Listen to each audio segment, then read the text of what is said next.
Mirchi presents Friday Classics. Friday Classics.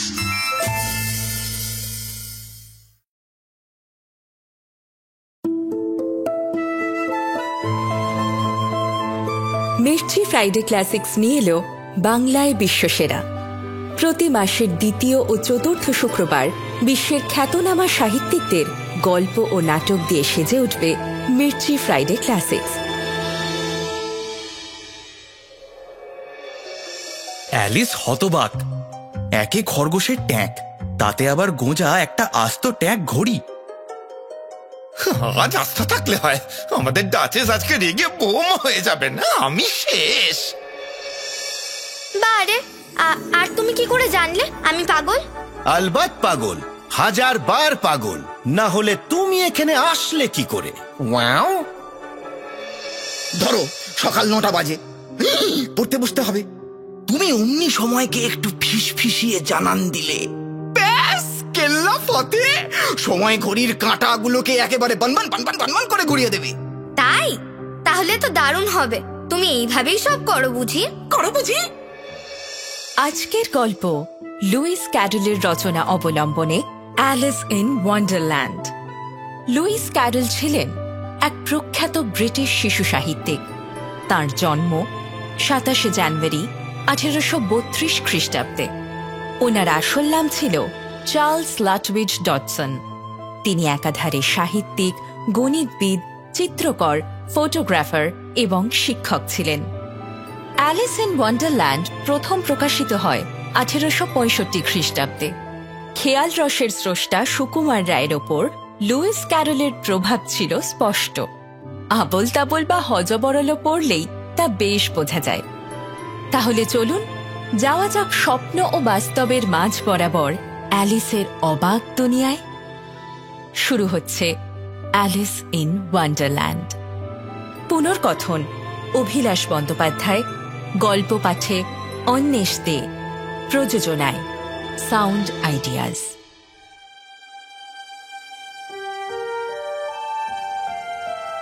একদিন বিকেলে Alice আর অ্যালিসের দিদি বসেছিল নদীর ধারে। সামনে দিয়ে বয়ে চলেছে নদী, আর পেছনে গাছপালা ভরা মাঠ। অনেকক্ষণ ঠায় চুপচাপ বসে আছে অ্যালিস। করার মতো কিছুই পাচ্ছে না সে। পাশে তার দিদি গভীর মনোযোগ দিয়ে বই পড়ছে। পড়ছে তো পড়ছেই। এদিক ওদিক দেখতে দেখতে মাঝে মাঝে দিদির বইতে উঁকিও মেরেছে সে। বাপরে, সে একখানা বই বটে। পাতার পর পাতা ঠাসা ঘন খুদে খুদে অক্ষর, যেন এক গাদা কালো পিঁপড়ে বাসা বেঁধেছে পাতাগুলোয়। অ্যালিস মনে মনে ভাবল, অমন বইয়ের দরকার কি বাপু? ছড়া নেই, ছবি নেই, মানে দেখে বোঝা যাবে এমন কিছু আঁকা পর্যন্ত নেই বইটায়। কঠিন কঠিন যত সব শব্দ, একটারও সেই মানে বোঝা যায় না। উফ, তারপর আজকে আবার বেজায় গরম। গরমের চোটে মাথাটা যেন অন্য দিনের মতো কাজ করছে না। কি করি এখন?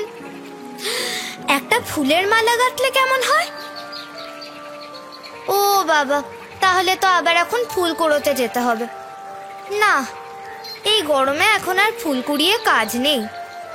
অ্যালিস একটু হতাশ হলো। গরমের জন্যই হোক আর চুপচাপ বসে বসেই হোক, একটু যেন ঘুম ঘুম পাচ্ছিল অ্যালিসের। চোখ দুটো যেন বুজে আসছে। এমন সময় একটা ধবধবে সাদা খরগোশ ঠিক অ্যালিসের সামনে দিয়ে হুশ করে দৌড়ে চলে গেল।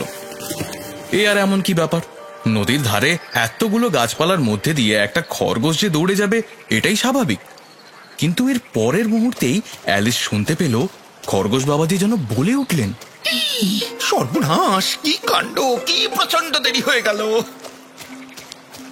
এমন কথা শুনে নিজের কানকে যেন বিশ্বাস করতে না পেরেই ঘুরে তাকালো অ্যালিস। আর তাকাতেই সে প্রচন্ড অবাক হয়ে গেল। খরগোশ বাবাজি তাঁর ট্যাঁকে গোজা ট্যাঁক ঘড়িটা বার করে সময় দেখে খুব চিন্তিত হয়ে আরো বেগে দৌড় দিলেন। অ্যালিস হতবাক। একে খরগোশের ট্যাঁক, তাতে আবার গোজা একটা আস্ত ট্যাঁক ঘড়ি। সেটা আবার বার করে হাতে নিয়ে তিনি সময় দেখলেন। সব মিলিয়ে যাকে বলে একেবারে সাংঘাতিক কাণ্ড। অ্যালিস তড়াক করে উঠে খরগোশের পেছনে দিল ছুট। কোথায় ঘুম, কোথায় গরম। অ্যালিস ছুটল ট্যাঁক ঘড়িওয়ালা কথা বলা খরগোশের পেছনে।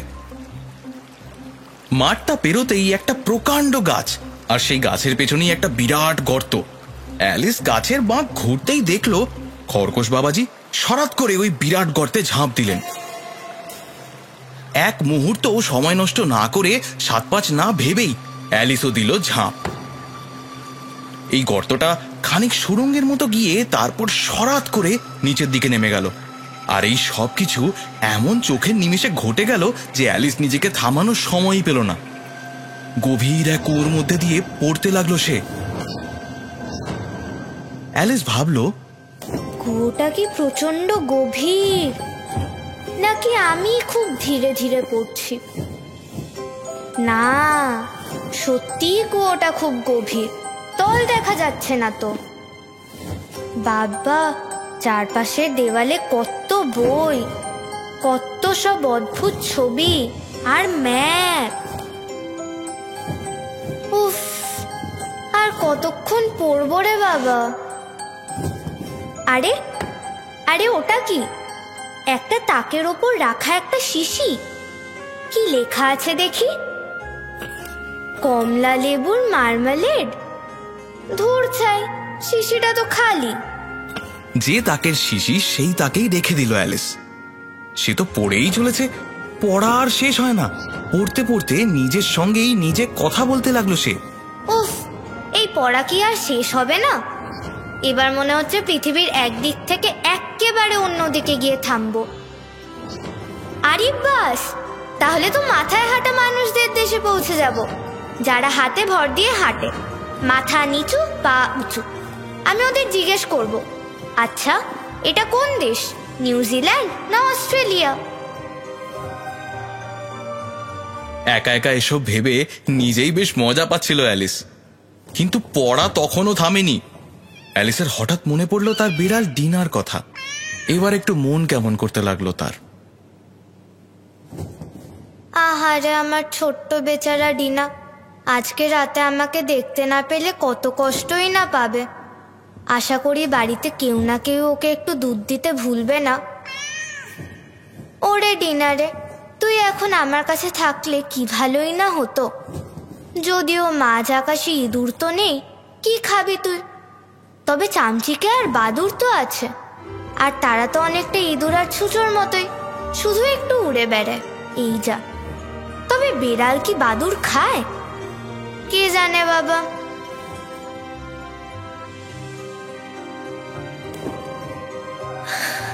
বড্ড ঘুম পাচ্ছে, ঠিক মতো ভাবতে পারছি না। বিড়াল কি বাদুর খায়? বাদুর কি বিড়াল খায়? এই তো ডিনা সোনা এসে গেছে। চল আমরা হাত ধরাধরি করে একটু বেরিয়ে আসি। হ্যাঁ রে ডিনু, তুই কি সত্যি সত্যি কখনো বাদুর খেয়েছিস? এইসব ভাবতে ভাবতে প্রায় ঘুমিয়েই পড়েছিল অ্যালিস। স্বপ্নে কথা বলছিল ডিনার সঙ্গে। এমন সময় অ্যালিস এসে পড়ল বিশাল এক শুকনো পাতার স্তূপের ওপরে। একটুও ব্যথা না পেয়ে শুকনো পাতার গাদার ওপর পড়েই সে চট করে দুপায়ে দাঁড়িয়ে পড়ল। একবার উপরের দিকে তাকিয়ে দেখল ঘুটঘুটে অন্ধকার। অ্যালিসের সামনেই একটা লম্বা দালান, আর সেই দালানের শেষ প্রান্তে সে দেখতে পেল ওই খরগোশটাকে। তিনি যেন আরো তাড়াহুড়ো করে দৌড়ে যাচ্ছেন। এক মুহূর্ত নষ্ট না করে ঝড়ের গতিতে অ্যালিস ছুটল খরগোশের দিকে। দৌড়তে দৌড়তে অ্যালিস শুনতে পেল খরগোশ বাবাজি একটা বাঁক ঘুরতে ঘুরতে বলছেন, ওরে বাবারে বাবা, আমার কানের দোহাই, গোফের দোহাই, বড্ড দেরি হয়ে যাচ্ছে যে। অ্যালিস যেই দৌড়ে বাঁকটা ঘুরল অমনি খরগোশকে আর দেখতে পেল না। আজব ব্যাপার, সে দেখল সে পৌঁছে গেছে একটা লম্বা হল ঘরে। ঘরটার ছাদ বেশ নিচু, আর তার থেকে ঝুলছে অনেক প্রদীপ। আর সেই প্রদীপের আলোতেই ঘর আলো হয়ে আছে। ঘরের চারিদিকে অনেক দরজা, তবে সমস্ত দরজাই বন্ধ। অ্যালিস সবকটা দরজার হাতল ঘুরিয়ে ঘুরিয়ে খোলার চেষ্টা করে শেষে প্রচন্ড হতাশ হয়ে ভাবল, এবার আমি কি করে এই ঘর থেকে কি করে বেরোই? আরে ওটা কি? কাচের একটা টেপায়া টেবিল। এই তো এটার উপর একটা ছোট্ট সোনালি চাবি। দেখি তো এটা কোন দরজার চাবি। অ্যালিস এক এক করে প্রত্যেকটা দরজা খোলার চেষ্টা করলো, কিন্তু একটা দরজাতেও ওই চাবিটা লাগলো না। এবারে একটা পর্দা দেখতে পেয়ে সেটা সরাতেই একটা ছোট্ট দরজা দেখা গেল। তবে কি এই ছোট্ট দরজারই ছোট্ট সোনালি চাবি? মনের আনন্দে অ্যালিস চাবিটা লাগিয়ে ঘুরিয়ে দিতেই দরজা গেল খুলে। কি ছোট্ট দরজা! আমার পড়ার টেবিলের রুলারটার থেকে একটুই বড় মাত্র। আর সামনে ওটা কি? একটা ইঁদুরের গর্তের মতো সুড়ঙ্গ। দেখি তো গুড়ি মেরে।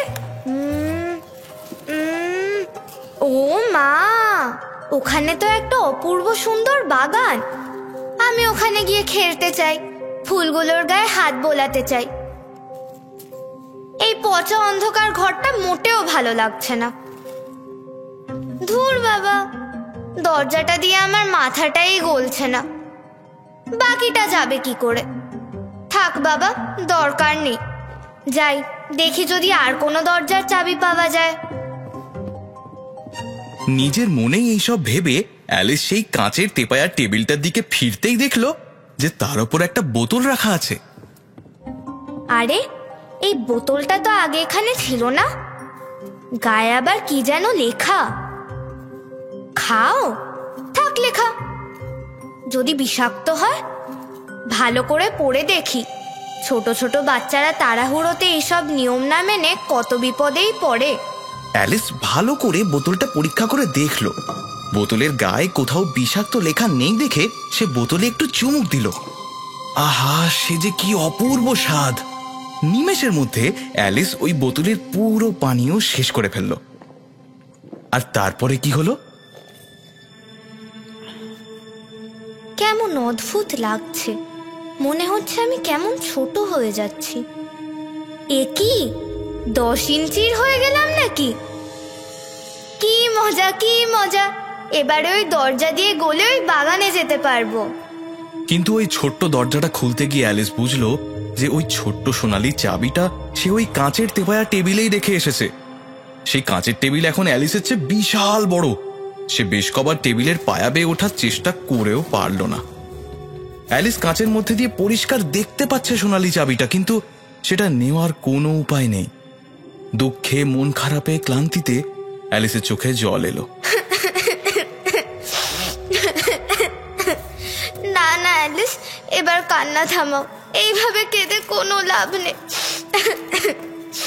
আরে, ওই টেবিলের নিচে একটা ছোট্ট কাচের বাক্স রাখা আছে দেখছি। ভেতরে কি আছে? একটা কেক।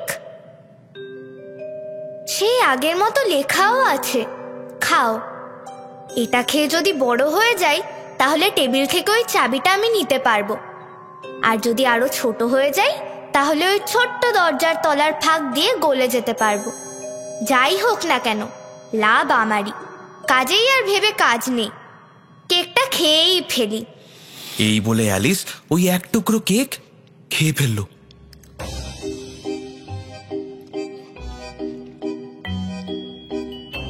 তাজভূত ব্যাপার। এবার তো আমি বড় হয়েই চলেছি। উত্তেজনায় অ্যালিসের কথাবার্তা গুলিয়ে গেছে।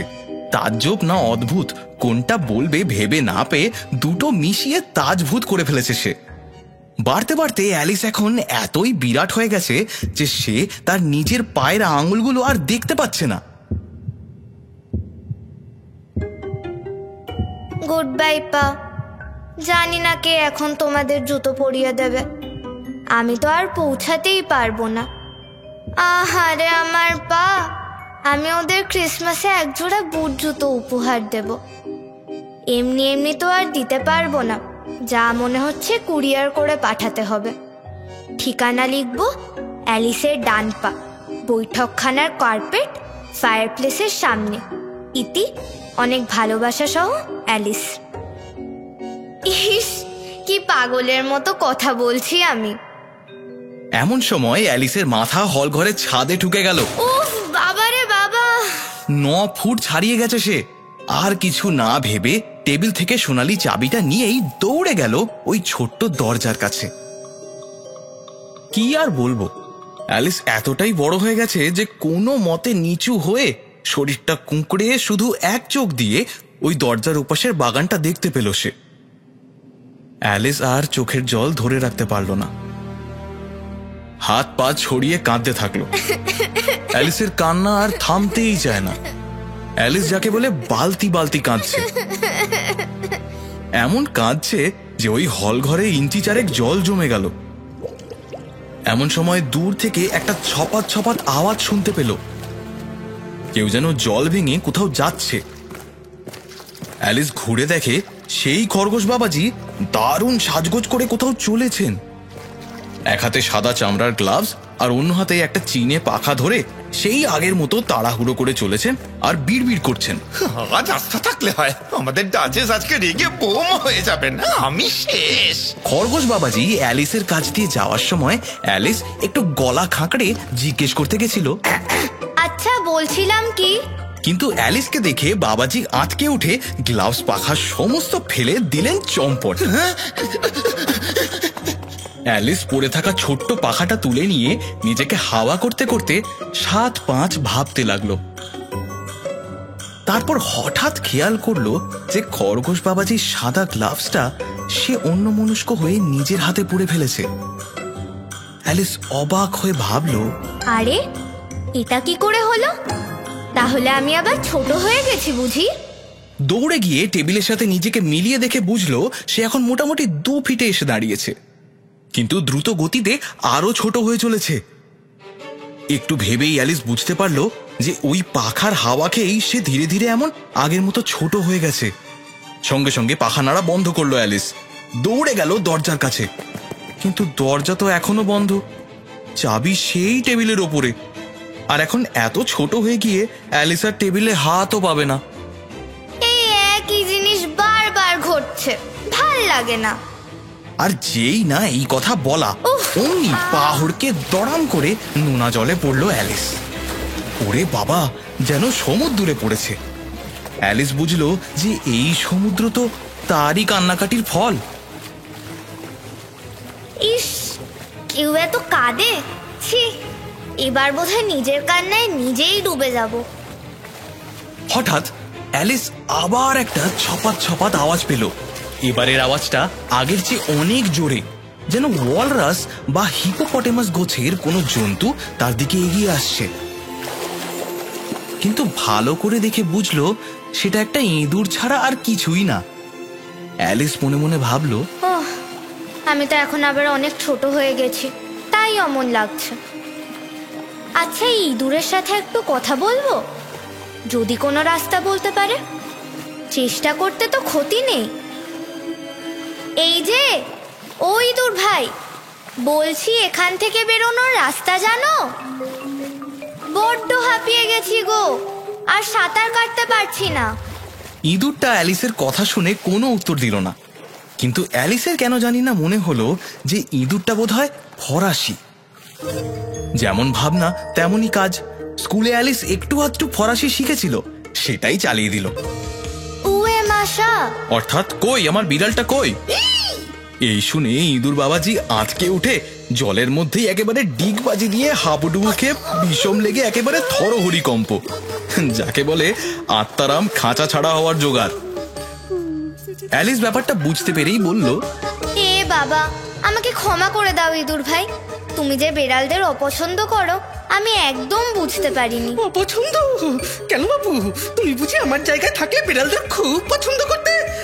না না, তা নিশ্চয়ই করতাম না। তুমি রাগ করো না ইঁদুর ভাই, কিন্তু তুমি যদি আমার বেড়াল ডিনাকে একবার দেখতে, তাহলেই আর অমন করে বলতে পারতে না। এই বলেই এবার অ্যালিস ভাসতে ভাসতে ডিনার ভাবনায় ডুবে গেল। আমার সোনাটা ফায়ার প্লেসের সামনে বসে বসে কেমন নিজের হাতগুলো চাটে ডিনুটা, আর মাঝে মাঝে আহ্লাদে গড় গড় করে আওয়াজ করে। জানো ইঁদুর ভাই, এত লক্ষ্মী বেড়াল আর হয় না। খুব শান্ত, খুব মিশুকে, আর ইঁদুর ধরায় তো জুড়ি মেলা ভার, একটারও রেহাই নেই। এই যা, ক্ষমা করে দাও ভাই, মুখ ফসকে বেরিয়ে গেছে।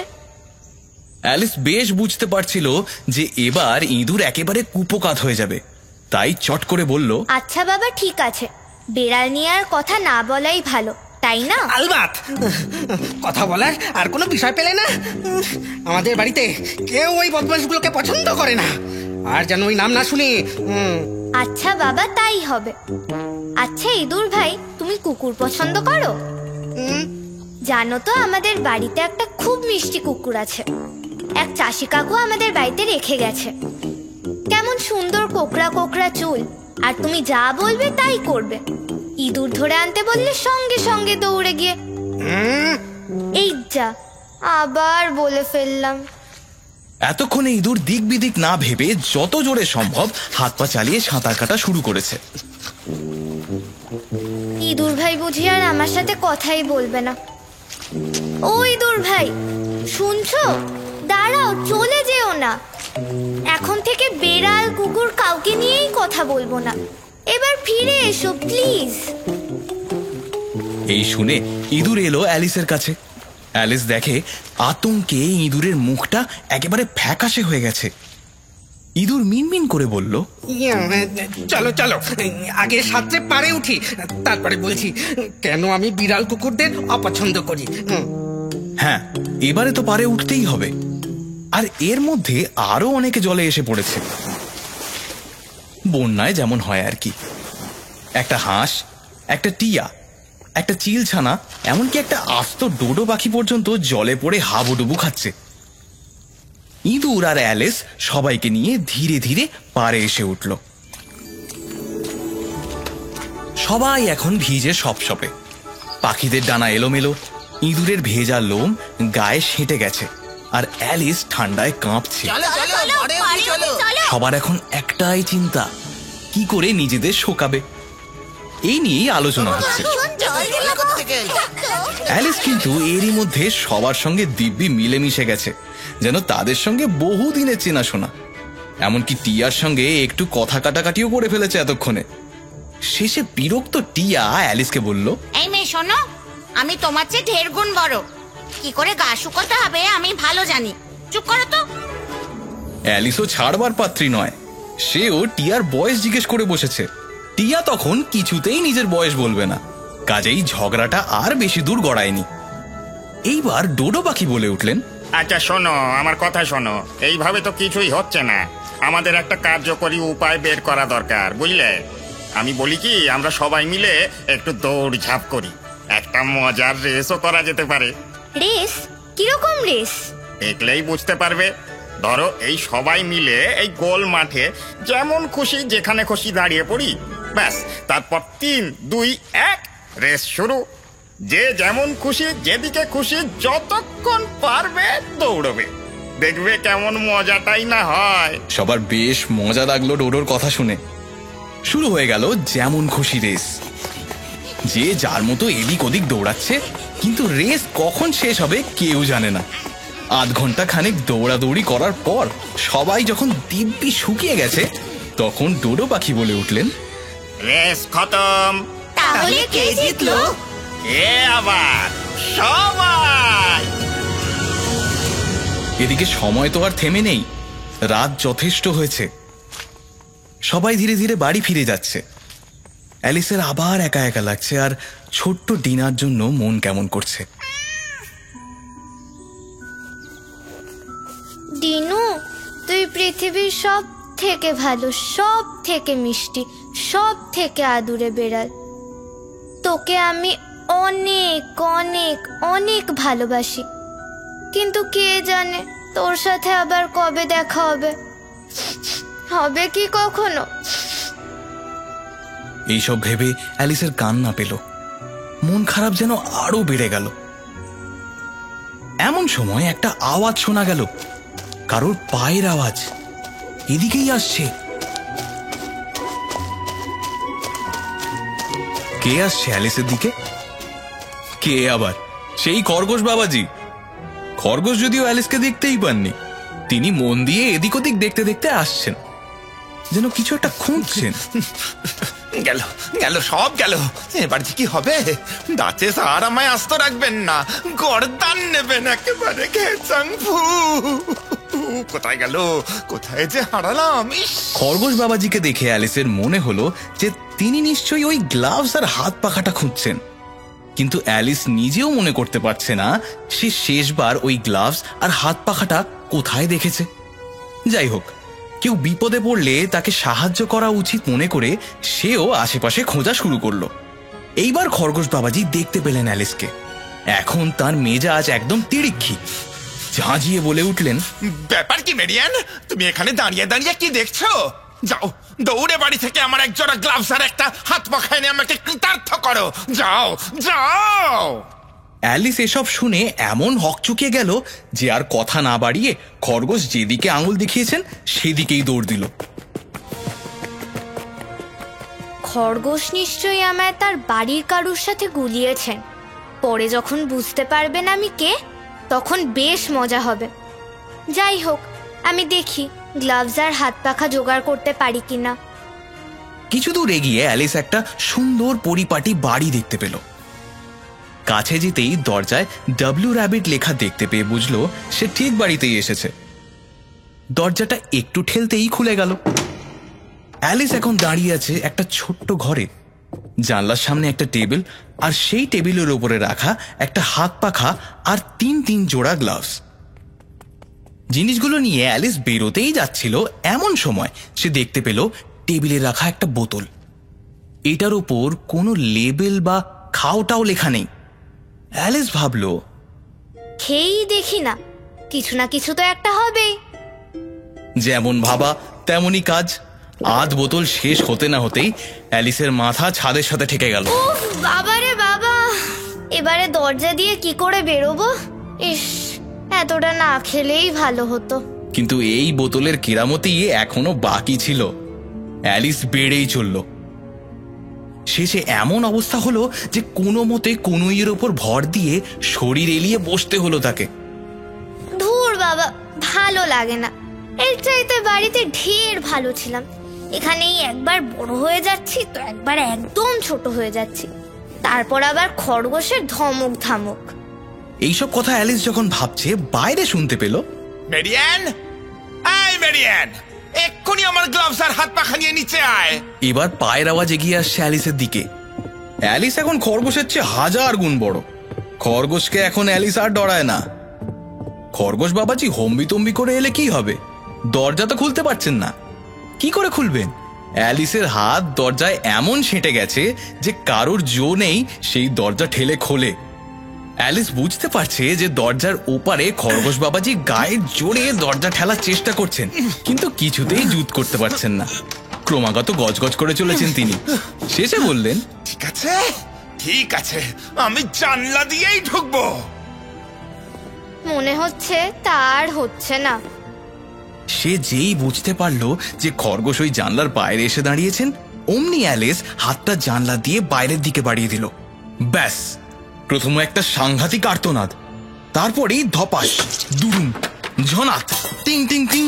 কারোর পিলে গেল চমকে, পা গেল পিছলে, ছিটকে পড়লো আচারের বয়াম বা তেলের শিশি, আর কাঁসার বাটি নিজের পড়ে যাবার খবর সারা পাড়াকে জানাতে জানাতে গড়িয়ে গড়িয়ে চলে গেল। প্যাট, প্যাট, কোথায় তুই? খরগোশের গলা শুনতে পেল অ্যালিস। নিজেকে একটু সামলে নিয়েই রুদ্রমূর্তি ধরেছেন তিনি। কেউ একজন দূর থেকে বলল, এই তো এখানে মাটি খুঁড়ে আপেল বার করছি জানাব। মাটি খুঁড়ে কেমন আপেল পাচ্ছিস আমি বুঝতেই পারছি।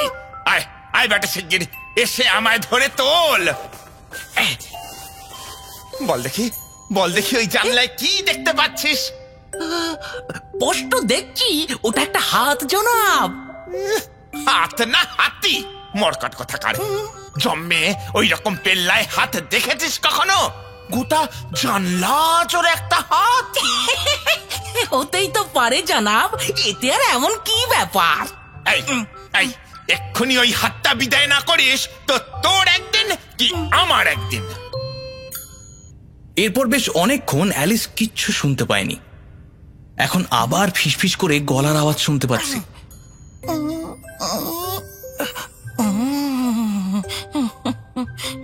জানাব, আমার ভাবগতি কিন্তু একদম ভালো ঠেকছে না।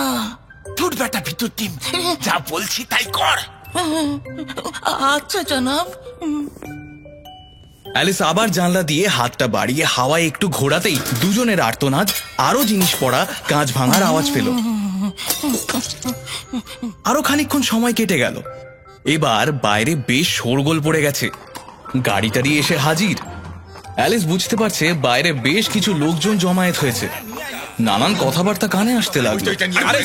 এই যা, অন্যটা তো আনতে ভুলে গেছি। এই শোন শোন, বিলের বাড়িতে একটা মই আছে। হ্যাঁ ঠিক ঠিক ঠিক, এক্ষুনি বিলের বাড়ি থেকে মইটা নিয়ে আয়।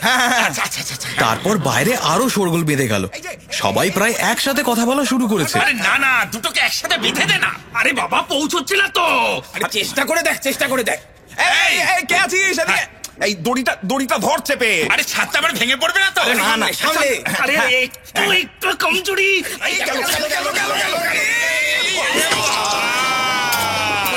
তরম করে একটা আওয়াজ পেল অ্যালিস।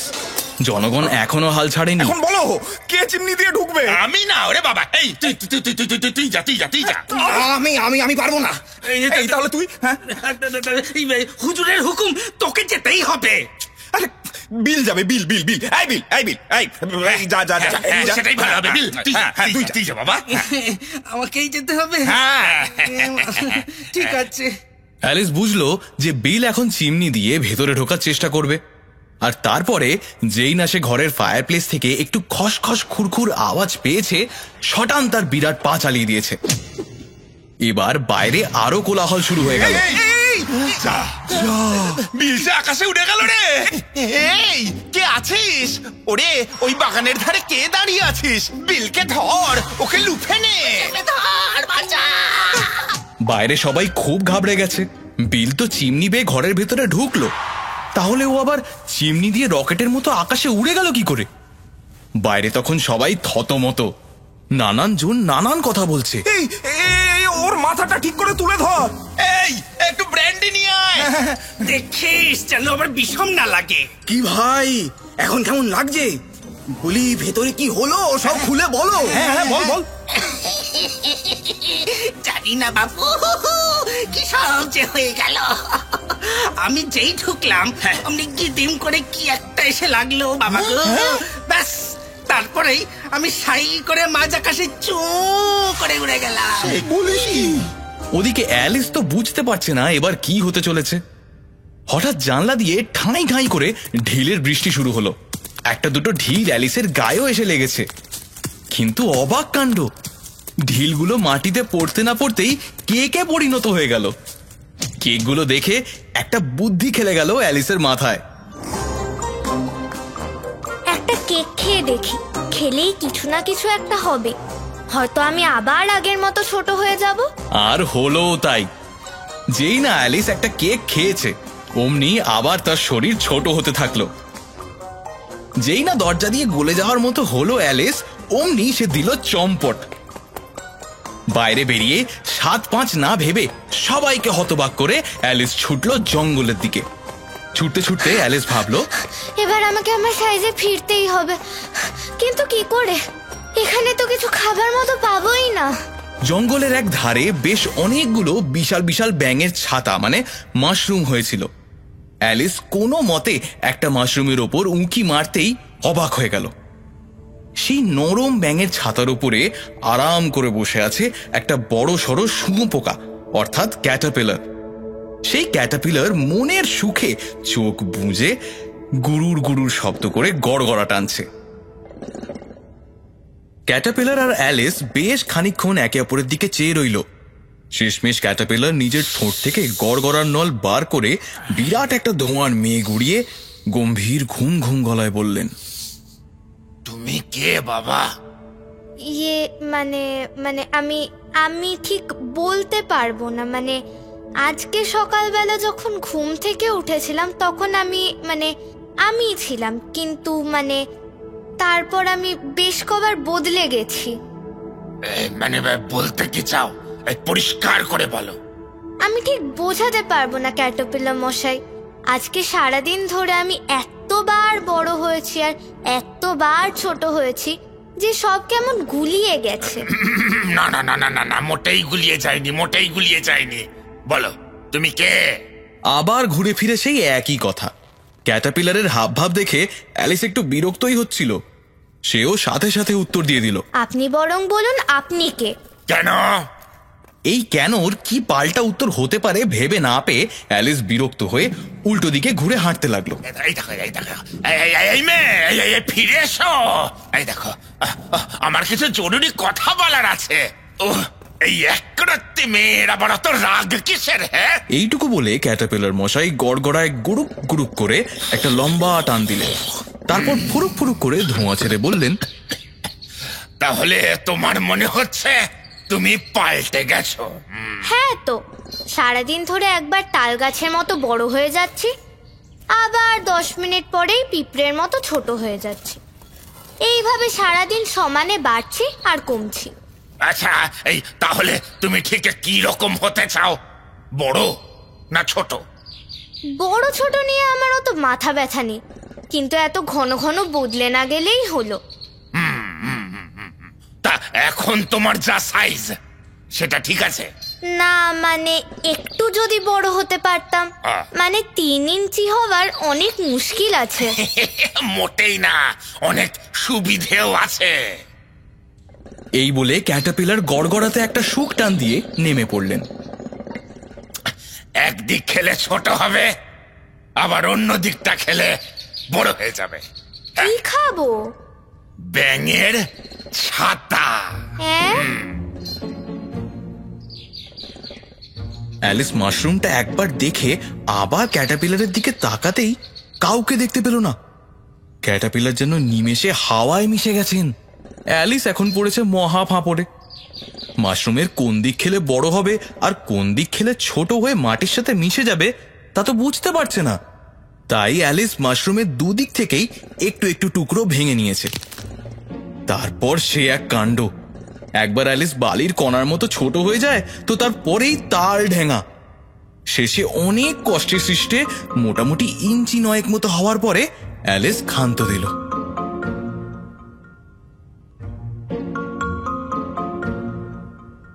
অ্যালিস তার নতুন সাইজে নিজেকে মানিয়ে নিয়ে দেখল সামনে একটা জঙ্গল।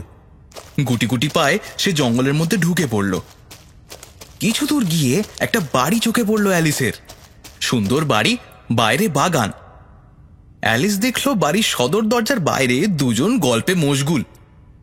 আশ্চর্যের ব্যাপারটা হলো এই যে সেই দুজনই দুর্দান্ত পরিপাটিভাবে পোশাক পরেছে।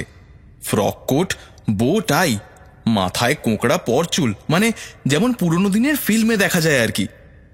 কিন্তু এই দুজনের একজন মাছ আর অপরজন ব্যাঙ, মানে সত্যিই তাই। মাছ ব্যাঙকে একটা প্রকাণ্ড শিলমোহর দিয়ে বন্ধ করা খাম দিল। তারপর দুজন পরস্পরকে সৌজন্যবোধক বাও করলো। তারপর আবার কথা শুরু করলো। অ্যালিস যেতে চায় ওই বাড়িতে। সে ভাবল এটাই তার সুবর্ণ সুযোগ। এই ভেবে অ্যালিস গুটি গুটি পায়ে এগিয়ে চলল দরজার দিকে। আর সেই দুজন গপ্পে এমন মজেছিল যে অ্যালিসকে খেয়ালই করল না। ওদের পাশ দিয়ে যাওয়ার সময় অ্যালিস শুনতে পেল মাছ ব্যাঙকে বলছে, আমাদের রানীমা ডাচেসকে ক্রিকেট খেলতে ডেকেছেন। এই দিলাম নেমন্তন্নের চিঠি, খবরটা মনে করে দিও। ব্যাঙ বলল, বেশ বেশ, রানীমাকে ডাচেস, ডাচেসকে রানীমা ক্রিকেট খেলতে ডেকেছেন। ঠিক আছে, বুঝতে পেরেছি। আচ্ছা, তাহলে এই সেই ডাচেসের বাড়ি। দরজা দিয়ে ঢুকে একটু এগোলেই রান্নাঘর। চারিদিক ধোঁয়ায় ভর্তি, ঠিক করে কিছু দেখা যায় না বললেই চলে। ঘরের মধ্যিখানে একটা তেপায়া টুলে কোলে বাচ্চা নিয়ে বসে আছেন বিরাট বপু ডাচেস। একপাশে তার রাঁধুনি উনুনের ওপর ঝুঁকে পড়ে একটা হাতা দিয়ে হাঁড়ি নাড়ছেন। বাপরে বাপ, কি ঝাঁজ! ঝাঁঝের চোটে ডাচেস আর তার কোলের বাচ্চা হেঁচে হেঁচে কাহিল। হাঁটছে না কেবল রাঁধুনি, আর ঘরের কোণে চুপ করে বসে থাকা বেড়াল। সে এক অদ্ভুত বেড়াল, তার মুখে কেমন এক মুচকি হাসি। তাকে দেখেই অ্যালিস ডাচেসকে জিজ্ঞেস করে বসলো, আচ্ছা, এই বেড়ালটা সারাক্ষণ এইভাবেই মুচকি হাসে? বাবা, এ যেমন তেমন বেড়াল নাকি? চেশায়ার ক্যাট বলে কথা। ডাচেস এমন হুঙ্কার দিয়ে জবাব দিলেন যে অ্যালিসের পিলে চমকে গেল। একটু সামলে নিয়ে অ্যালিস ফের জিজ্ঞেস করলো, বিড়ালরা হাসে? মানে বিড়ালরাও হাসতে পারে? আলবাত পারে, বেড়ালরা হরদম হাসছে। আমি তো এমন বেড়াল আগে দেখিনি। শোনো মেয়ে, তুমি অনেক কিছুই আগে দেখোনি, বুঝেছো? অ্যালিসের এই কথাটা মোটেই পছন্দ হলো না, বিশেষ করে কথা বলার ধরনটা। ডাচেস এবার বলে উঠলেন, এই মেয়ে, এই বাচ্চাটাকে একটু ধরো তো, আমি এখন রানীমার সঙ্গে খেলতে যাব। এই বলে অ্যালিসের হাতে বাচ্চাটা ধরিয়ে দিয়ে ডাচেস কেটে পড়লেন। যা বাবা, এ কি কাণ্ড! অ্যালিস বাচ্চাটাকে কোলে নিতেই সে কেমন ঘোঁত ঘোঁত করে উঠল। বাচ্চাটাকে নিয়ে ওই ধোঁয়ায় ভরা রান্নাঘর থেকে বেরিয়ে বাইরে এলো অ্যালিস। বাচ্চাটা আবার কেমন ঘোঁত ঘোঁত করে উঠল। ব্যাপারটা কি? বাচ্চাটা এরকম করছে কেন? বাচ্চাটার দিকে তাকাতে অ্যালিসের মনে হলো যে বাচ্চাটাকে দেখতে একটু অন্য রকম লাগছে। কানগুলো কেমন লম্বা লম্বা, নাকটাও কেমন লম্বাটে, এই যেন কাঁথায় জড়ানো একটা শুয়োর ছানা। অ্যালিস যেই না এই কথাটা ভেবেছে, অমনি বাচ্চাটা আবার ঘোঁত ঘোঁত করে উঠল। না, এই যেন সত্যি সত্যি একটা শুয়োর ছানা। অ্যালিস বাচ্চাটাকে মাটিতে নামিয়ে রাখতেই সেটা কেমন তড়াক করে উল্টে গিয়ে চার পায়ে ভর দিয়ে ঘুঁত ঘুঁত করতে করতে জঙ্গলের দিকে চলে গেল। অ্যালিস বুঝতেই পারছে না কি ঘটে গেল। আকাশ পাতাল ভাবতে ভাবতে হঠাৎ একটা গাছের ডালে চোখ যেতেই অ্যালিস চমকে উঠল। সে দেখে যে গাছের ডালে চেশায়ার ক্যাট এক মুখ হাসি নিয়ে অ্যালিসের দিকে চেয়ে আছে। বেড়ালের হাসি দেখে অ্যালিস তাকে একটা প্রশ্ন করলো, চেশায়ার স্যার, আমি এখান থেকে কোন দিকে যাব একটু বলে দেবে? তুমি কোথায় যেতে চাও বলো? ঠিক বুঝতে পারছি না, কোথাও একটা। তাহলে যেদিকে দু চোখ যায় চলে যাও। ঠিক বলেছ, কোথায় যাব তাই যখন জানি না, তখন যেদিকে খুশি যেতে পারি। ঠিক বলেছ। আচ্ছা চেশায়ার স্যার, আশেপাশে কি কেউ থাকে না? থাকে না? কেন থাকবে না? ওই তো ওই দিকে থাকে একজন হ্যাটার, মানে টুপিওয়ালা। আর এই দিক দিয়ে চলে গেলে পাবে মার্চ হেয়ারের বাড়ি। এই মার্চ হেয়ার আবার মার্চ মাসে সাংঘাতিক খেপে উঠে তিড়িং বিড়িং করে লাফাতে থাকে। সেই থেকেই তো ওর এই নাম। ও আচ্ছা। তুমি চাইলে ওদের যে কারোর সাথে দেখা করতে পারো, দুজনেই বদ্ধ পাগল। না বাবা, পাগলের আস্তানায় আমি যাচ্ছি না। তা বললে কি করে চলবে? আমরা তো সবাই এক একটা আস্ত পাগল, এমনকি তুমিও পাগল। বারে, আর তুমি কি করে জানলে আমি পাগল? আলবাত পাগল, 1000 বার পাগল, না হলে তুমি এখানে আসলে কি করে? আর তুমি কি করে বুঝলে যে তুমি নিজে পাগল? সে তো খুব সহজ ব্যাপার। আচ্ছা, তুমি কুকুরদের পাগল ভাবো না তো? না, তেমন পাগল ভাবি না। আচ্ছা, তাহলে শোনো, কুকুর রেগে গেলে করে আওয়াজ করে, হ্যাঁ, আর দাঁত কিরমির কিরমির করে, তাই তো? হ্যাঁ। আর প্রাণে বেশ পুলক জাগলে ল্যাজ নেড়ে জানিয়ে দেয়, তাই তো? হ্যাঁ, তাই। কিন্তু আমি প্রাণের পুলকে গড়গড় করি, আর রেগে বোম হয়ে গেলে ল্যাজ নাড়াই। তাহলে কি বুঝলে? আমিও একটা আস্ত পাগল। এই বলেই চেশায়ার ক্যাট হাওয়ায় মিশে গেল। অ্যালিস যদিও খুব একটা চমকে যায়নি, কারণ চমকানোর মতো অনেক অনেক ঘটনাই সে দেখে ফেলেছে এতক্ষণে। অ্যালিস এদিক ওদিক দেখে আবার ওই ডালের দিকে তাকাতেই দেখলো বিড়ালটা আগের মতোই সেখানে বসে আছে। এই শোনো মেয়ে, বলছি যে বাচ্চাটার কি হলো? ছিল বাচ্চা, হয়ে গেল শুয়োর ছানা। ঠিক যা ভেবেছিলাম তাই। যাই হোক। এই বলে বেড়াল আবার হাওয়া। অ্যালিস অনেক ভেবে মার্চ হেয়ারের বাড়ির দিকে রওনা দিল। বেশ কিছু দূর হাঁটার পরে দেখলো সামনের একটা গাছের ডালে সেই চেশায়ার ক্যাট বসে আছে। শুয়োর ছানা হয়ে গেছে বললে না? এই শোনো, তুমি এমন হুঠাট হাওয়া হয়ে যাচ্ছ, আবার যেখানে খুশি উদয় হচ্ছ, এটা কিন্তু চলবে না বলে দিলাম। বেশ, ঠিক আছে।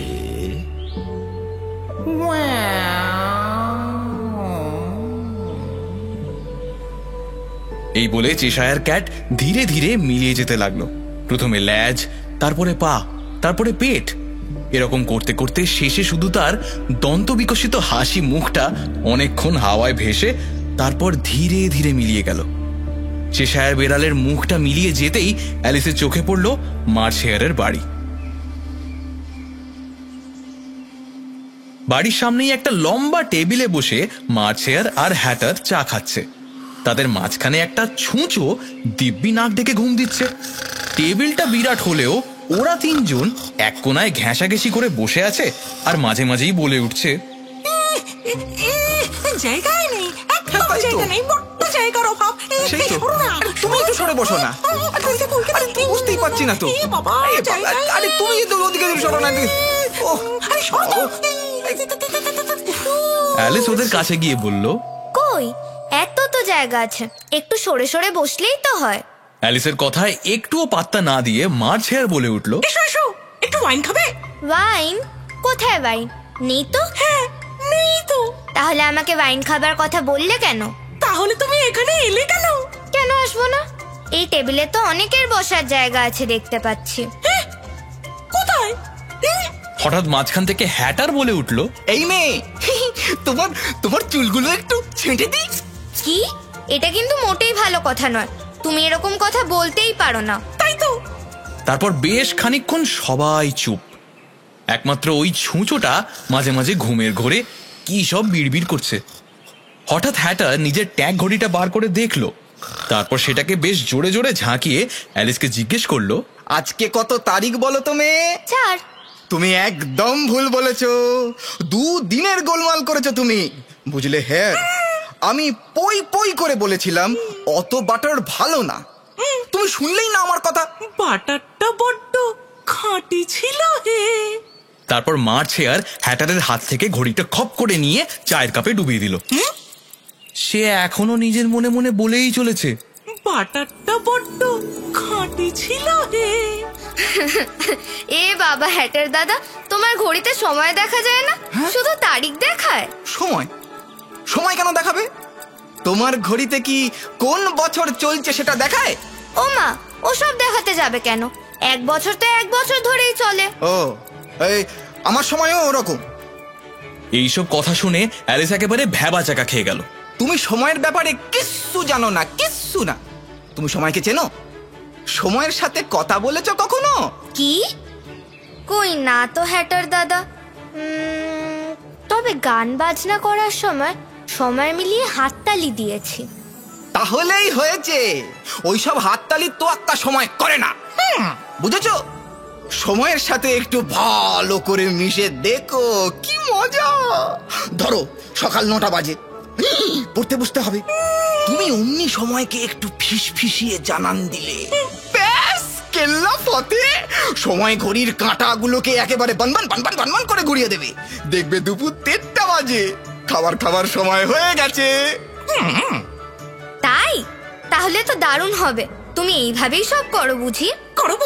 করতাম তো, কিন্তু মাসখানেক আগে আমাদের দারুণ ঝগড়া হয়ে গেছে। আমাদের রানীমার একটা গানের জলসায় আমার গান গাওয়ার কথা ছিল। যেই আমি 2 কলি গান গেয়েছি, গানটা এরকম, শোনো। ঝিকিমিকি ঝিকিমিকি ছোট্ট বাদুর, আকাশে বাতাসে তুমি ওরো কত দূর, সবার ওপর দিয়ে বান বান করে থালার মতো যাও ঝনঝন করে। ঝিকিমিকি ঝিকিমিকি ছোট্ট বাদুর, আকাশে বাতাসে ওরো তুমি কত দূর। ওদিকে সেই ছুঁচোটা যে কিনা এখনো ঘুমোচ্ছে, ঘুমের ঘোরে বিড়বিড় করে বলে উঠল, আমি এইটুকু গাইতে না গাইতেই রানীমা লাফ মেরে চেয়ার ছেড়ে উঠে চোখ গোল গোল করে চেঁচিয়ে বললেন, এই বেটা সময়কে খুন করছে, ওর গর্দান নাও এক্ষুনি। ব্যাস, সেদিন থেকে আমার আর সময়ের একদম ছাড়াছাড়ি হয়ে গেছে। একদম মুখ দেখাতে কি বন্ধ। কি সাংঘাতিক। সে আর বলতে, সেই দিন থেকে 6টা বেজে আছে। ও, তাহলে সেই কারণেই তোমরা সব সময় চা খাও? ঠিক তাই। সারাদিন সব সময় শুধু চা খাবার সময়, বাসন কুসন মাজার পর্যন্ত সময় পাই না। তোমরা একটু থামবে? এই মেয়ে, এই একটু চুপ করো তো। একই কথা তখন থেকে ভেজর ভেজর ভেজর ভেজর করেই চলে যায়। অ্যালিস এরকম কথা একদম পছন্দ করে না। সে সঙ্গে সঙ্গে টেবিল ছেড়ে উঠে অন্যদিকে হাঁটা শুরু করলো। যে যতই বলুক, আমি আর মোটেই ফেরত যাব না ওই টি পার্টিতে। এমন সময় অ্যালিস দেখলো সামনেই একটা গাছের গুঁড়িতে একটা আস্ত দরজা। তাজ্জব ব্যাপার, গাছের গায়ে দরজা। অ্যালিস দরজাটা খুলে ঢুকতেই বুঝতে পারলো সে কোথায় এসে পৌঁছেছে। এই সেই লম্বা নিচু হল যেখানে অ্যালিস একদম প্রথমে এসে পৌঁছেছিল। সামনেই সেই কাঁচের টেবিল, তাতে এখনো সেই ছোট্ট সোনালী চাবিটা রাখা আছে। অ্যালিস এক ছুটে চাবিটা নিয়ে সেই ছোট্ট দরজার সামনে গেল। তারপর চাবির গর্তে চাবি ঢুকিয়ে ঘুরিয়ে দিতেই দরজা গেল খুলে। অ্যালিস এবার এসে পৌঁছলো সেই অপূর্ব সুন্দর বাগানে।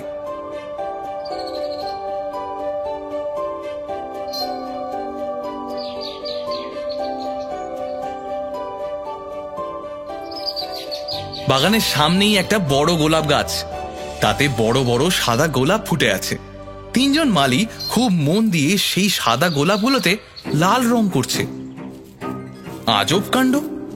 সেই তিনজনের মধ্যে একজন বলে উঠল, এই এই এই বেটা পাঁচ, একটু দেখে রং কর, আমার গায়ে রং ছিটকে আসছে তো। আমি কি করব, ওই বেটা সাত আমার হাত নাড়িয়ে দিল যে। বারে বা, হ্যারি পাঁচ, নিজের দোষ অন্য লোকের উপর চাপানো ছাড়া তোর কি আর কোনো কাজ আছে? বেশি বকিস না, আগের দিন রানীমা বলেছেন তোর গর্দান নেবেন। কি? কেন? হ্যাঁ রে সাত, এই কথা সত্যি নাকি? সে কথা জেনে তোর কি হবে রে দুই? নিজের কাছে মন দে। অ্যালিস এতক্ষণ চুপ করে দুই পাঁচ আর সাতের কথা শুনছিল। এবার সে জিজ্ঞেস করলো, তোমরা গোলাপগুলোর রং কেন করছো? আর বলো না, ব্যাপারটা হলো কি, মানে আসলে আমাদের লাল গোলাপের গাছ লাগানোর কথা ছিল, আমরা না ভুল করে সাদা গোলাপ লাগিয়ে ফেলেছি। এই কথা যদি এখন রানীমা জানতে পারেন, তাহলে আমাদের সবার ধর থেকে মুন্ডু আলাদা করে দেবেন। রানীমা, রানীমা, ওরে দুই থাম তুই। কেন রে? রানীমা এদিকেই আসছেন। ও তাই তো। অ্যালিসও অনেক পায়ের আওয়াজ শুনতে পেল। তারপর দেখতে পেল বল্লম হাতে সেপাইরা এগিয়ে আসছে তাদেরই দিকে। সেপাইদের পেছনে বেশ কিছু সভাসদ, তাদের পেছনে রাজপুত্র আর রাজকন্যারা হাত ধরাধরি করে তিরিং তিরিং করে লাফাতে লাফাতে আসছে। এদের পেছনে রাজসভার অতিথিদের নিয়ে আসছেন সেই সাদা খরগোশ। আর সবার শেষে হরতনের রাজা আর রানী, মানে king and queen of hearts. এদের দেখেই ওই তিন মালি ঘাসের ওপর চিৎ পটান। অ্যালিস ভাবছে কি করবে। এদিকে এতক্ষণে সবাই এসে পড়েছে। অ্যালিস নিজের মনকে বোঝালো, এরা তো সবাই এক একটা তাস, এদেরও তো ভয় পাবার কিছু নেই। রানী অ্যালিসের দিকে তাকিয়ে বলে উঠলেন, এটাকে।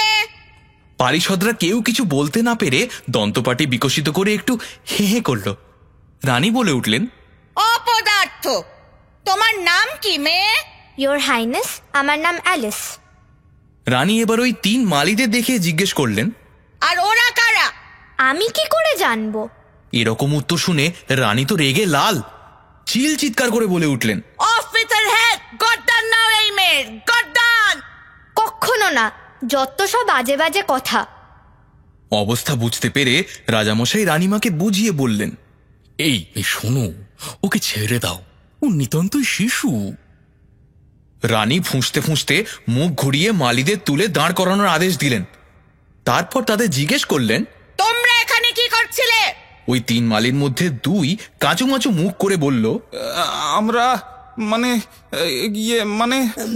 রানী একবার গোলাপের গাছটার দিকে তাকালেন, তারপর দাঁত কিরমির করে বললেন, বুঝেছি, অফ উইথ देयर হেডস। এই কে আছো? ওদের গর্দান নাও।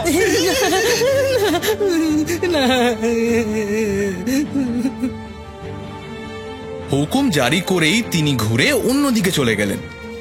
ওনার পিছু পিছু সবাই চলেছে। এবার উনি অ্যালিসকে জিজ্ঞেস করলেন, এই যে, তুমি ক্রিকেট খেলতে পারো? হ্যাঁ পারি। তাহলে ওখানে দাঁড়িয়ে না থেকে এদিকে এসো। সবাই এখন চলেছে খেলার মাঠের দিকে।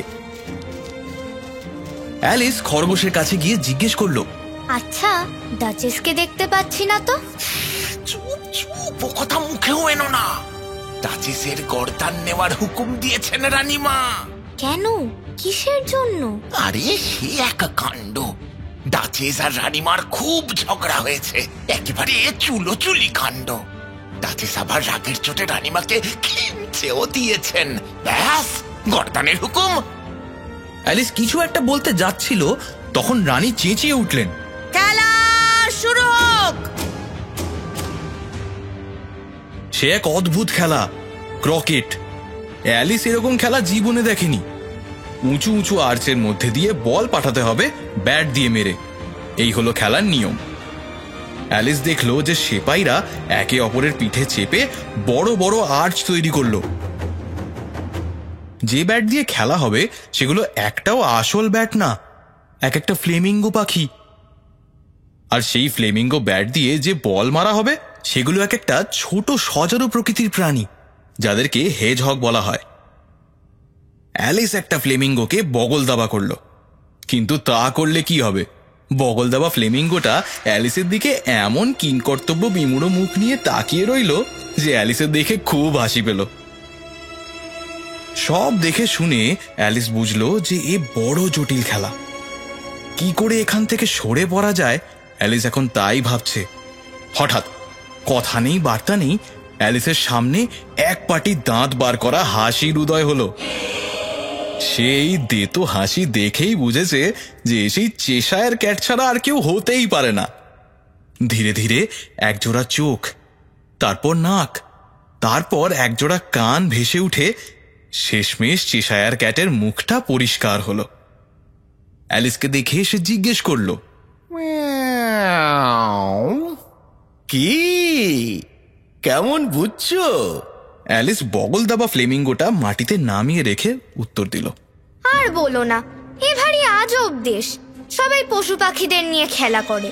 আর রানীমা, তাকে কেমন লাগলো? একদম বিচ্ছিরি, উনি তো থেকে থেকেই সবার গর্দান নিচ্ছেন। এমন সময় অ্যালিসের ঠিক পেছনে কেউ বলে উঠল, কার সাথে কথা বলা হচ্ছে? রাজামশাইকে দেখে অ্যালিস উত্তর দিল, এই তো রাজামশাই, আমার বন্ধু এই চেশায়ার ক্যাটের সাথে একটু গল্প করছিলাম। আমার কিন্তু ভালো ঠেকছে না, তবে বিড়ালটা ভালো চাইলে আমাকে অভিবাদন জানাতে পারে। রক্ষা করো। কি? এক্ষুনি এই বিড়ালকে এখান থেকে বিদায় করো। রানী, রানী, এক্ষুনি এই বিড়ালকে তাড়ানোর হুকুম দাও। রানীমা কারোর দিকে না তাকিয়েই নিজের স্বভাব সিদ্ধ ভঙ্গিতে বললেন, অফ উইথ হিজ হেড, গর্দান নাও। হুকুম শুনে রাজা বেশ খুশি হলেন। তিনি বললেন, আমি নিজেই যাচ্ছি জল্লাদকে ডাকতে। এই বলে তিনি চলে গেলেন। অ্যালিস ফ্লেমিঙ্গোটা খুঁজতে গিয়ে দেখলো সেই মক্কেল পালিয়েছে। তার সাথে সাথে হেজহগটিও গা ঢাকা দিয়েছে। ওদিকে বেশ শোরগোল বেঁধে গেছে। দেখা গেল যে রাজা, রানী আর জল্লাদের মধ্যে চেশায়ার ক্যাটের গর্দান নেওয়া নিয়ে একটা কথা কাটাকাটি লেগে গেছে। জল্লাদের বক্তব্য, যে প্রাণী শুধু মাথা দেখা যাচ্ছে তার গর্দান নেওয়া যায় না। কি করেই বা যাবে? ধড় না থাকলে মুন্ডুটা সে আলাদা করবে কিসের থেকে? ওদিকে রাজামশাই বদ্ধপরিকর যে বেড়ালের গর্দান তিনি নিয়েই ছাড়বেন। তার বক্তব্য, একটা মাথা থাকলেই গর্দান নেওয়া যায়। আর রানীমার শুধু গর্দান নেওয়া নিয়েই কারবার, ধড় আছে না মুন্ডু আছে সেই সব নিয়ে তিনি চিন্তিতই নন। মাঝখান থেকে তিনি রেগে মেগে বললেন, এক্ষুনি গর্দান না নিলে আমি কিন্তু সবার গর্দান নেব। ইয়োর হাইনেস, বিড়ালটা তো ডাচেসে, তাকেই জিজ্ঞেস করলে হয়। কিন্তু সে তো এখন কয়েকখানায়। এই, কে আছো? ডাচেসকে এক্ষুনি নিয়ে এসো। জল্লাদ নিজেই তীরের বেগে দৌড়ে গেল ডাচেসকে আনতে, আর সবাই আবার খেলায় মন দিল।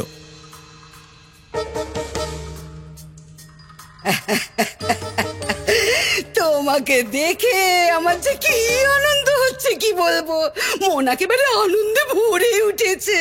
বলতে বলতে অ্যালিসের দিকে এগিয়ে এলেন ডাচেস। বাবা, এখন তো দিব্যি তোফা মেজাজে আছেন দেখছি। আমার মনে হয় ওই রান্নাঘরের ধোয়া ঝাঁজের জন্যেই উনি থেকে থেকেই অমন ঝাঁজিয়ে ওঠেন। এসব নিজের মনে মনে বলল অ্যালিস। আর ঠিক যেন অ্যালিসের মনের কথার সাথে তাল রেখে ডাচেসও বললেন, আমার রান্নাঘরে এবার থেকে সব রকমের লঙ্কা বাদ। এই ঝাল খেয়ে মানুষজন কিরকম ঝাঁঝালো হয়ে যায়। আর বেশি ভিনিগার খেলে টক, ক্যামোমিল চা খেলে সবাই হয়ে যায় তিতকুটে। তার চেয়ে বাচ্চাদের মতো ঝোলা গুড় আর ভেলি গুড় খেয়ে মিষ্টি হওয়া ঢের ভালো। অ্যালিসের মন তখন অন্যদিকে। ডাচেসের কথা এক প্রকার শুনতেই পায়নি সে। এই, কি ভাবছো বলো তো? অ্যালিস জবাব দেওয়ার আগেই সামনে রানীকে দেখতে পেল। ডাচেসের গলা দিয়ে আর আওয়াজ বেরোচ্ছে না। তিনি কোনো মতে মিহি গলায় চিঁচি করে বললেন, বেশ সুন্দর দিন, তাই না? ডাচেসকে দেখে রানীমার মেজাজ যে সপ্তমে চড়ে গেছে তা বেশ বোঝা যাচ্ছে। রানীমা ঝাঁঝিয়ে উঠলেন, এই শোনো, আমি আগে থেকে বলে রাখছি, হয় তুমি কেটে পড়ো, না হলে তোমার ধর থেকে মাথা কেটে পড়বে, বুঝেছো? অবস্থা বেগতিক দেখে ডাচেস নিমেষে রানীর চোখের সামনে থেকে হাওয়া হয়ে গেলেন। এবার অ্যালিসের দিকে তাকিয়ে রানী বললেন, চলো আবার খেলা শুরু করা যাক। অ্যালিস কথা না বাড়িয়ে মুখে কুলু পেটে রানীর পিছু পিছু হাঁটতে লাগলো। রানী অ্যালিসকে এবার জিজ্ঞেস করলেন, আচ্ছা, তুমি মক টার্টল দেখেছো কোনোদিন? মক টার্টল মানে নকল টার্টল? সেটা আবার কি জিনিস? আমি তো কোনোদিন নামই শুনিনি। তাই বুঝি? তাহলে চলো তোমাকে মক টার্টল দেখিয়ে আনি। ও নিজেই তোমাকে ওর গল্প বলবে। বেশ খানিকক্ষণ হাঁটার পর অ্যালিস এক অদ্ভুত জন্তু দেখতে পেল।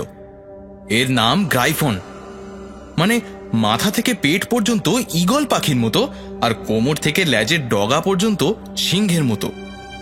এই যে গ্রাইফন, সে এখন রোদ পোয়াচ্ছে আর নাক ডেকে ঘুম দিচ্ছে। গ্রাইফনকে ঘুমোতে দেখে রানী বলে উঠলেন, উড়ের বাদশা কোথাকার! এই যে এই মেয়েটা মক টার্টল দেখবে বলে এসেছে, মক টার্টলের গল্প শুনবে।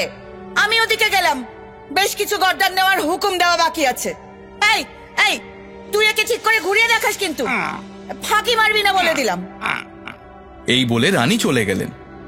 গ্রাইফনের চেহারা দেখে অ্যালিসের খুব একটা ভরসা হচ্ছিল না, তবুও ওই গর্দান পাগল রানীর সঙ্গে ঘোরার চেয়ে এ ঢের ভালো। রানী চলে যাওয়ার পর গ্রাইফন আড়মোড়া ভেঙে হাই তুলে উঠে বসলো। তারপর চোখ কচলাতে কচলাতে বলল, বেশ মজা। কিন্তু কি মজা? কিসের মজা? এই যে আমাদের মহারানী, উনি কিন্তু এই সব কিছু মনে মনেই ভাবছেন, সব মন গড়া। ওই সেপাই শান্তি জল্লাদরা কারুর গর্দান নেয় না। তারপর ওরা দুজন হাঁটতে হাঁটতে বেশ অনেক দূর যাওয়ার পরে মক টার্টলকে দেখতে পেল।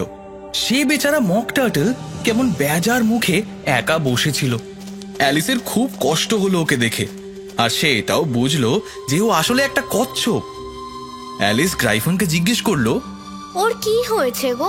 ওর মনে এত দুঃখ কিসের? ও সব মন গড়া, ওর কোনো দুঃখই নেই। গ্রাইফন এবার মক টার্টলকে ডেকে বলল, এই যে মক টার্টল ভায়া, এই মেয়ে তোমার কাছে গল্প শুনতে এসেছে। গল্প? আমার গল্প? আমি বলবো, তোমরা বসো চুপটি করে, কিন্তু গল্প শেষ না হওয়া পর্যন্ত কোনো কথা বলবে না। ওরা তিনজন বসলো, কিন্তু মক টার্টল কিছুতেই গল্প শুরু করছে না। অ্যালিস মনে মনে ভাবছে, গল্প শুরুই না হলে শেষ হবে কি করে। বেশ কিছুক্ষণ কেটে যাওয়ার পর মক টার্টল বলল, এককালে আমিও সত্যি সত্যি একটা আসল টার্টল ছিলাম। তারপর আর কোনো কথা নেই।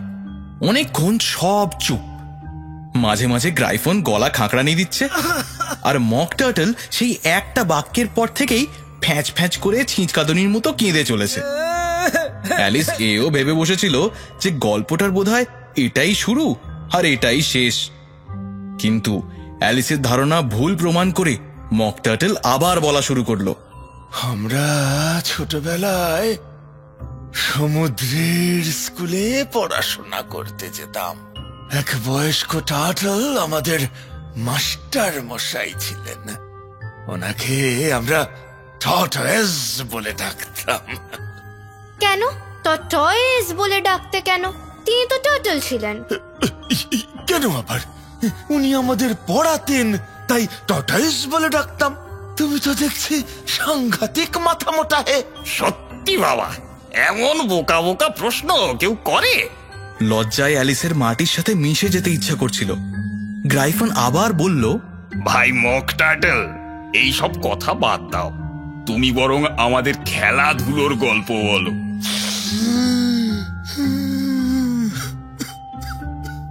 মক টার্টল আরো খানিক কেঁদে নিয়ে গল্প শুরু করলো। খেলাধুলো,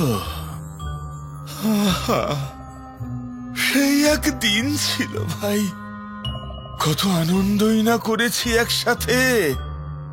তুমি তো সমুদ্রে বেশি দিন কাটাওনি, তোমার নিশ্চয়ই কোনো এই চিংড়ি মাছের সাথে আলাপও নেই। অ্যালিস উত্তর দিতে যাচ্ছিলই যে তার সাথে চিংড়ি মাছের আলাপ না থাকুক, সে চিংড়ি মাছ খেয়েছে অবশ্যই, তবে ভাবগতিক দেখে আর ওইসব কথা পারল না। এদিকে মক টার্টল বলেই চলেছে, আহা, চিংড়ি মাছেদের সাথে আমাদের সে কি নাচ, সেই কি ফুর্তি! নিশ্চয়ই খুব সুন্দর সময় ছিল।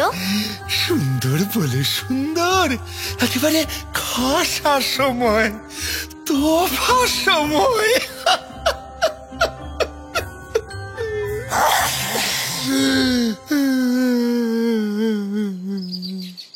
এবার গ্রাইফন অ্যালিসকে অ্যালিসের অ্যাডভেঞ্চারের গল্প বলতে বলল। অ্যালিস ওদের দুজনকে সব কথা খুলে বলতে থাকলো। সেই খরগোশের গর্ত দিয়ে খড়ের গাদায় পড়ার কথা, এরপর নিচু হলের কথা, তারপর চোখের জলের বন্যায় কেমন অ্যালিস ছাড়াও আরো কত জন্তু ভেসে গেছিল সেই সব ঘটনা। মক টার্টল খুব ভালো করে মন দিয়ে সমস্ত গল্প শুনছিল। এমন সময় দূর থেকে একটা ঘোষণা শুনে অ্যালিস চুপ করে গেল। বিচার শুরু হচ্ছে, বিচার শুরু হচ্ছে, বিচার শুরু হচ্ছে। কিসের বিচার? কারোর কাছেই কোনো উত্তর নেই। গ্রাইফন অ্যালিসকে নিয়ে দৌড় দিল রাজসভার দিকে। রাজসভায় রাজা আর রানী বসে আছেন তাদের সিংহাসনে। চারিদিকে মন্ত্রী, শান্ত্রী, সেপাই, বরকন্দাজ, বাবুর্চি, খানসামা, কোচোয়ান, ভিস্তিওয়ালা, পশু পাখি সবাই হাজির। সারা ঘর জুড়ে চাপা গলার আওয়াজ। একদিকে একটা উঁচু বেদির উপরে দাঁড়িয়ে আছে আমাদের সেই পরিচিত খরগোশ বাবাজি। তিনি এখন নতুন রূপে উপস্থিত। আজকের বিচারের গোমস্তা বা বেলিফ তিনি। হাতে একটা লম্বা ট্রাম্পেট নিয়ে তিনি দাঁড়িয়ে আছেন আর এদিক ওদিক দেখছেন। সভাঘরের অন্যদিকে একটি চৌকো জায়গায় বসে আছে জুরি।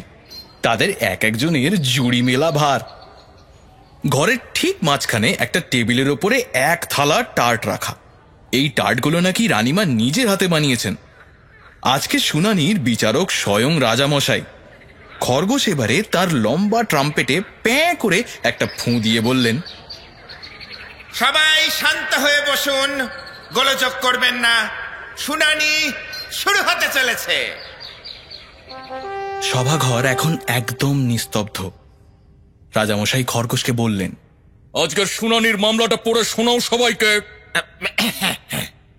খরগোশ বাবাজি এবার তার ট্রাম্পেটে 3টে ফুঁ দিয়ে একটা লম্বা দিস্তে কাগজ থেকে পড়তে শুরু করলেন।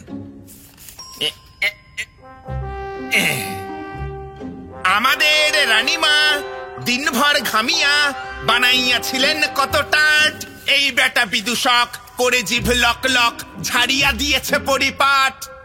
খরগোশের পাঠ শেষ হতে না হতেই রাজা জুরিদের দিকে তাকিয়ে বলে উঠলেন, জুরিবর্গ, আপনারা আপনাদের সিদ্ধান্তটা জানান।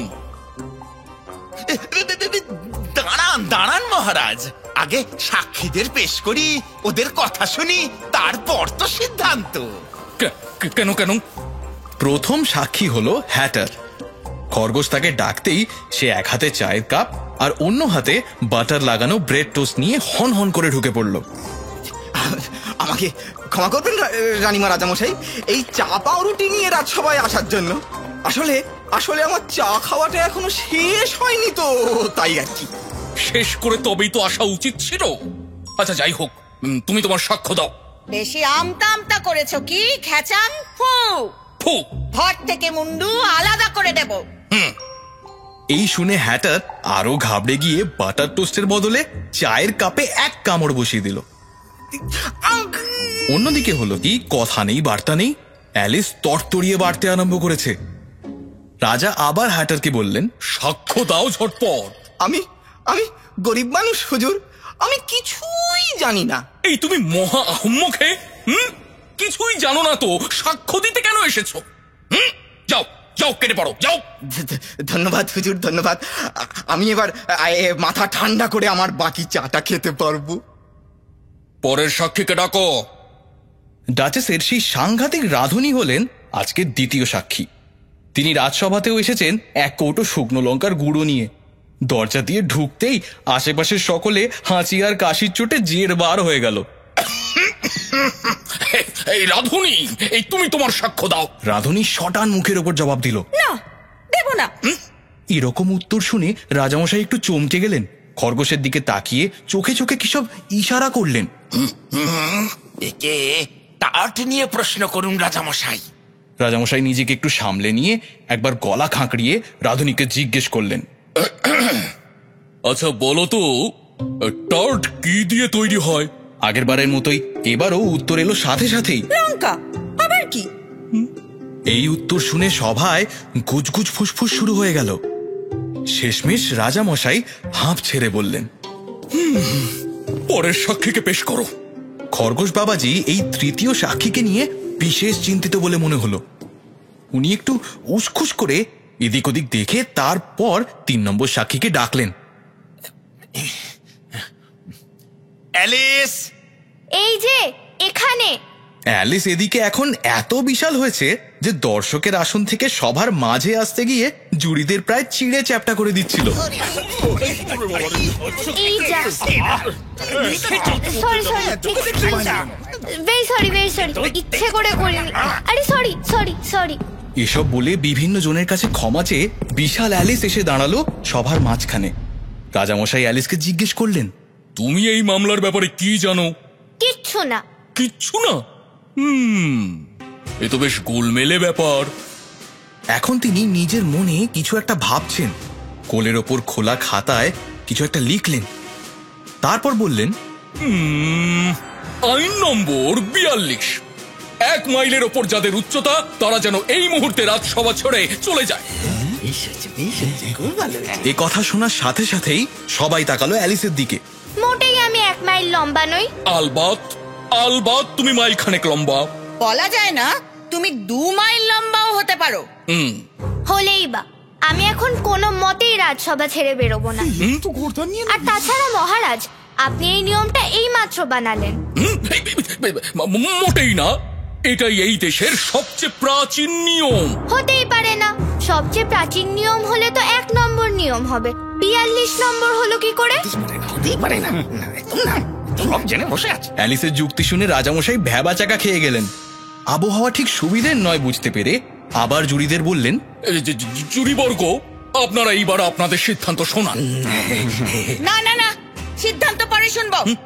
আগে সাজার ঘোষণা হোক। সাজা। আপনি থামুন তো দেখি, ইওর হাইনেস। যত সব পাগলের প্রলাপ। সিদ্ধান্তই হলো না, উনি সাজার ঘোষণা শুনতে চান। মুখ সামনে কথা বলো মেয়ে। কি সাহস! রানী রেগে লাল তো হয়েই ছিলেন, এখন রাগ বাড়তে বাড়তে ক্রমশ বেগুনি হয়ে যাচ্ছেন। কেন? আমি যা বলেছি ঠিক বলেছি। Off with her head. গর্দান নাও এই মুহূর্তে। গর্দান। কেউ এক পাও নড়ল না।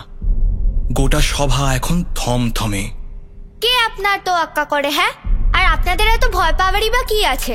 আপনারা তো হলেন কি একতারা তাস। যেই না অ্যালিস এই কথা বলেছে, অমনি তাসের সেপাইরা তড়বড় করে একে অপরের ঘাড়ে চেপে ঝাঁপিয়ে পড়লো অ্যালিসের ওপর। এই কি হচ্ছে নাকি? যাও এখান থেকে, সরো, আমার ছাড়ো। এই যাও না। অ্যালিস খানিক ভয় খানিক রাগে এলো পাথাড়ি হাত চালাতে শুরু করলো। ছাড়ো আমায়, ছাড়ো। এই বোন অ্যালিস, উঠে পড়। কি স্বপ্ন দেখছিস রে? বাবা, কি ঘুমালি। অ্যালিস দিদির কাঁধে মাথা রেখে অঘরে ঘুমিয়ে পড়েছিল। হঠাৎ হাওয়া লেগে গাছ থেকে 3-4টে শুকনো পাতা ওর মুখে এসে পড়তে ওর ঘুম ভেঙে গেছে। ওর দিদি পাতাগুলো সরিয়ে অ্যালিসকে একটু আদর করে দিল। আমার মিষ্টি বোনটা। অ্যালিসের ঘুমের ঘোর এখনো কাটেনি। ধরা গলায় অ্যালিস বলল, জানিস দিদি, কি আশ্চর্য একটা স্বপ্ন দেখলাম রে। এই বলে অ্যালিস তার দিদিকে আদ্যপান্ত সব বলল। সব শোনার পর দিদি মুচকি হেসে অ্যালিসের গালে একটা চুমু খেয়ে বলল, আচ্ছা, অনেক হয়েছে, এখন যা, দৌড়ে বাড়ি যা, চা খাওয়ার সময় হয়ে গেছে তো। শুনলেন লুইস ক্যারলের রচনা অবলম্বনে অ্যালিস ইন ওয়ান্ডারল্যান্ড। পুনর্কথন অভিলাষ বন্দ্যোপাধ্যায়, নির্দেশনা তমালি চৌধুরী, সৃজনশীল পরিচালনা ইন্দ্রাণী চক্রবর্তী, গল্প পাঠে অন্বেষ দে। অ্যালিস অদ্রিজা দাস, খরগোশ মক টার্টল ও Caterpillar Malay Ghosh, Mad Hatter Abhilash Bandyopadhyay, Cheshire Cat Anshuman Pal, রানী সুজাতা ঘোষ, গ্রাইফন কোরক সামন্ত, রাজা ও মার্চ হেয়ার অনুরণ সেনগুপ্ত এবং ডাচেস তমালি চৌধুরী। অন্যান্য ভূমিকায় সুনয়না ভৌমিক, পিঙ্কু মণ্ডল ও ঐশী ঘোষ। শব্দগ্রহণ সঞ্জিত গিরি, আবহ Kanishka Sarkar, theme music Sayak Chakraborty, music mastering, video editing এবং animation Pinku Mondal, poster Subhadeep Mukherjee, script mentoring Sujata Ghosh, প্রযোজনা সাউন্ড আইডিয়াস। মির্চি ফ্রাইডে ক্লাসিক্সে শুনুন বাংলায় বিশ্বসেরা প্রতি মাসের দ্বিতীয় ও চতুর্থ শুক্রবার ঠিক রাত 10টায় মির্চি বাংলা ইউটিউব চ্যানেল এবং গানা অ্যাপে।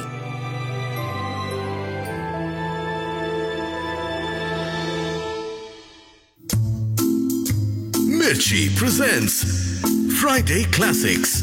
Friday Classics.